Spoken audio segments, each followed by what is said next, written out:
My name is Meera Joshi. For 9 years, I've worked at Suryan Group, Mumbai. Not in any office, not in a cabin with glass walls.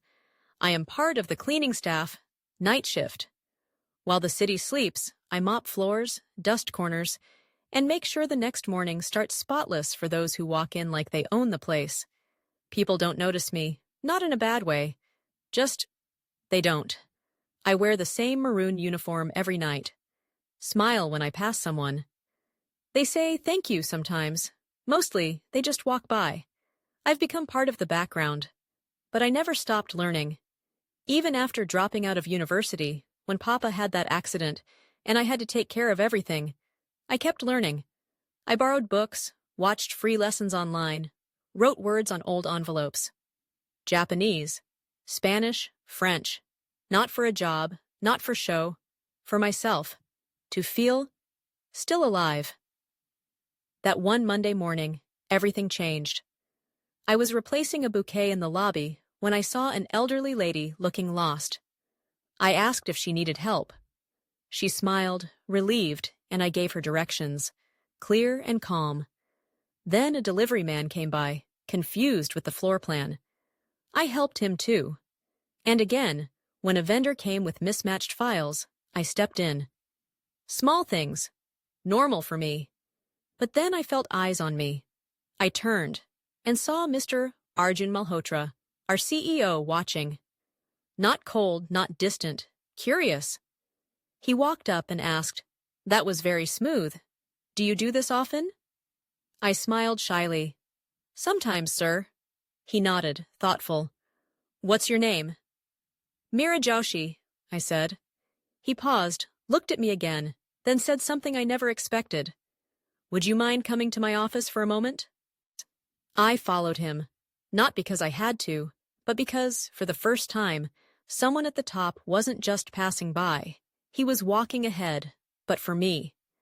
With every step, my heartbeat got louder. I'd used that elevator for years, but always with a mop in hand, not a purpose. When the doors opened at the 18th floor, it felt like stepping into another country. Polished marble, air that smelled like imported citrus, and something expensive. People moved fast, with frowns and files. No one looked like me. Not in this uniform, not with hands like mine. Mr. Malhotra didn't say much. He just opened the glass door of his office and held it, like I was someone. "Please, sit," he said. I sat on the edge of the chair, trying not to leave marks. He settled in behind his desk, but didn't look at his computer. He looked at me. "You speak how many languages?" "8 fluently," I replied. 9 if you count Latin, but I don't use it much. His eyebrows lifted. "And where did you learn them?" I breathed in. "University. I started in linguistics, full scholarship. But my father had an accident. My mother needed help.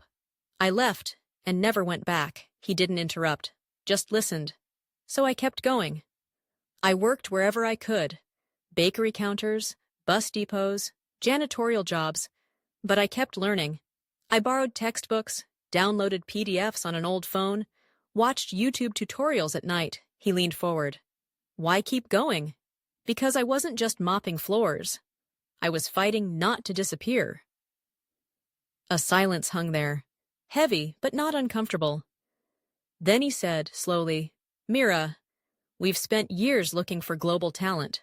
Paid agencies, hired consultants, ran programs, and the most brilliant person we've found was in our own lobby, speaking French while changing a trash bag." I didn't know what to say. My throat tightened. "I want to offer you a role. Something new. Something we should have created years ago. A cultural liaison. Someone who understands people. Not just policies." I blinked. "Sir? I don't have a degree. I've never worked a desk job." He smiled gently. "You have more than a degree. You have perspective, patience, real-world intelligence, and heart. No paper teaches that." I bit my lip. My fingers gripped the chair, and I said the most honest words I've ever spoken. "I'm scared, sir, but I'm more ready than I've ever been." He nodded once. "Then let's start." After a moment that felt too big for words, I finally exhaled. "Then let's start," he said. I nodded, still overwhelmed, still not sure if I was dreaming. But I gathered myself, stood up, and said quietly, "Sir, if it's okay, I'd like to finish my shift. I still have 2 floors left to clean." He paused, surprised, then smiled. "Of course. That says everything about you, Meera. Go ahead." I returned to the service level, changed back into my gloves. My body moved on instinct.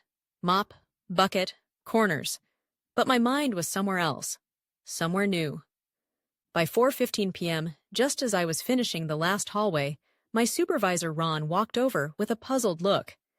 "Hey Meera, Mr. Malhotra wants to see you again. Now." I froze. Did something happen? "No clue," he shrugged, but he sounded serious. I washed my hands quickly, tied my hair, and went up again. This time, the elevator didn't feel as foreign. When I arrived, Mr. Malhotra was pacing slightly, phone in hand. He turned, relief flashing in his eyes. "Thank God you're still here." He walked over, voice lowered but firm. "Our Portuguese translator just canceled. We have a signing meeting in 20 minutes. Sao Paulo team. If we mess this up, the deal falls through. Can you step in?" My eyes widened. "Portuguese?" "Yes. Yes, I can." He looked straight into me. "This isn't just about language, Meera. It's about presence, about making them feel heard. Can you do that?" I straightened my shoulders. "Yes, sir, I can." 10 minutes later, I stood in a conference room facing 4 Brazilian executives and a handful of our leadership. I introduced myself, gently and clearly, then translated with steady rhythm, confident tone. I didn't just carry the conversation, I carried the room. And as I watched the nods, the smiles, the eye contact, I understood. This wasn't just about a job anymore. This was about finally being in the right place, doing what I was meant to do. After the meeting, something unexpected happened. One of the Brazilian directors smiled and asked, "Can you show us around the facility?" I hesitated. I wasn't a tour guide. But Mr. Malhotra looked at me and nodded. "If you're up for it, Meera." "Of course," I said. So I led them. Through the production floor, the packaging line, even the break room where workers were sipping chai. I spoke clearly, translating questions and answers. But more than that, I made it warm. I joked. They laughed. I explained how we operate, how we adapt to different regions. They listened. They smiled. They asked real questions. One of them handed me a small, beautifully wrapped box before they left. "For you," he said, "for making today easy." I was speechless. By 6:45 p.m., I was back downstairs, changing out of my blazer, back into my regular uniform. I had 2 carts left to check before shift end. When you grow up learning to finish what you start, you don't let praise make you pause. Around 7:10, just as I was about to sign out and head home, someone called my name. "Meera!" When I turned, it was Mr. Malhotra. He was in the service corridor, in my world. "I had to come down here myself," he said, walking toward me. "The contract. It's signed. It went better than we imagined. They even added a new clause because of how confident they felt. And honestly, it was all because of you." I felt something tighten in my chest. "I just translated," I said quietly. He shook his head. "No. You represented us. With intelligence, with grace, and with strength. You didn't just help us close a deal, Meera. You opened something bigger." We talked for a few minutes. He asked how long it took me to learn Portuguese. I told him about the old MP3 files I used to play on a borrowed phone. When it was time to go, I smiled, thanked him, and said goodnight. As I stepped outside, the night air hit my face, and for the first time in years, I wasn't just tired after a shift. I was proud, I was full, and for the first time, I was happy all the way home. I thought it would be quiet, that I could start this new role slowly, unnoticed. But word travels faster than any elevator. By Tuesday, people were whispering. In the pantry, on email threads. One moment I was cleaning floors, the next, I was walking into meetings beside the CEO. No memo explained it, no big announcement, just eyes. Watching. Some smiled, some avoided me. Some looked confused, even irritated. In the lift, one man muttered to his friend, "She used to clean our desk area. Now she's handling client calls?" Another replied, "Boss must be making a point. Diversity hire, maybe." I heard it. I didn't react. I've heard worse in silence. Then came the hardest part. Walking into my new office. Room 12C. Small, clean, a desk by the window. There was even a nameplate outside. Meera Joshi, Cultural Liaison. I stood at the door for a long moment. Not because I was afraid, but because I wanted to remember it. The shift, the door I thought would never open. It did. That afternoon, Mr. Malhotra dropped by. "How are you settling in?" he asked. I smiled. "It's quieter up here. People walk faster, talk less." He laughed softly. "That's the executive floor for you." Then he looked serious. "Meera, not everyone will be comfortable with this. Some people only respect titles. They don't understand stories." I nodded. "That's okay. I'm not here to be liked. I'm here to do my job." And I meant it. That evening, I stayed late, rereading old vendor documents, checking translations. I didn't want to prove anyone wrong. I just wanted to prove myself right. Thursday, 11 a.m. sharp. I walked into meeting room 17A. Cold light, long glass table, and at the head, Ms. Indira Rao, board member, decades in the company, known for making people sweat with a look. She didn't look up, just tapped her pen once. "You may sit," she said. I sat. No hesitation this time. She opened a file slowly, scanning it like a lawyer before cross-examination. "Ms. Joshi, you've worked here as janitorial staff for nearly a decade. Now you're sitting in a role with direct client influence, international documentation, and strategic visibility. On what basis?" I looked her in the eye, calm, clear. "On the basis of my results, ma'am, and the trust placed in me by leadership."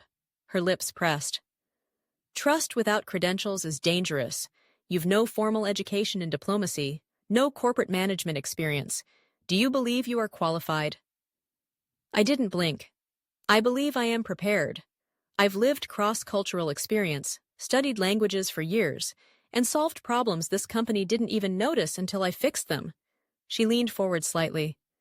"You're bold. Perhaps too bold." I leaned forward too.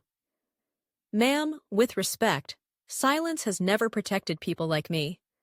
I didn't get here because someone made space. I got here because I outworked what the world expected of me." She raised an eyebrow. "So you think lived experience beats formal training?" I answered without pause. "No. I think real impact beats assumptions. I'm not here for a title. I'm here to do the work, and I've already started." She stared for a long moment, then closed the file. "You've made your point. That'll be all." As I stood to leave, I said one more thing.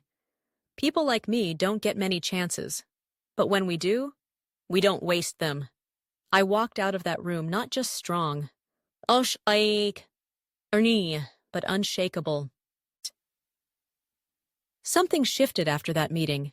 Not immediately, but slowly, like the sun rising over a foggy morning. People started coming to me, quietly at first. A junior staff member from logistics asked, "Ma'am, how did you teach yourself so many languages?" I smiled. 1 word a day, and not quitting. A security guard stopped me one evening. "Didi, you make us proud." I thanked him. It meant more than any title on a door. By week's end, I was invited to assist with a proposal involving a French distributor. Then another one with a Korean partner. No fanfare, just trust. But the moment that truly changed everything came on a rainy Wednesday. A young intern, shy, glasses too big, knocked on my office door. "Hi, I don't want to bother you," he said, nervous. "But how do you handle people doubting you?" I looked at him, then pushed my chair back and said, "Close the door." He sat. I told him everything. The mop, the books, the boardroom. I ended with, "Don't wait for the world to believe in you. Believe first, then outwork every doubt." His eyes lit up like someone had just lit a DI in the dark. From that day on, others followed. Not to praise, but to learn, to ask, to speak.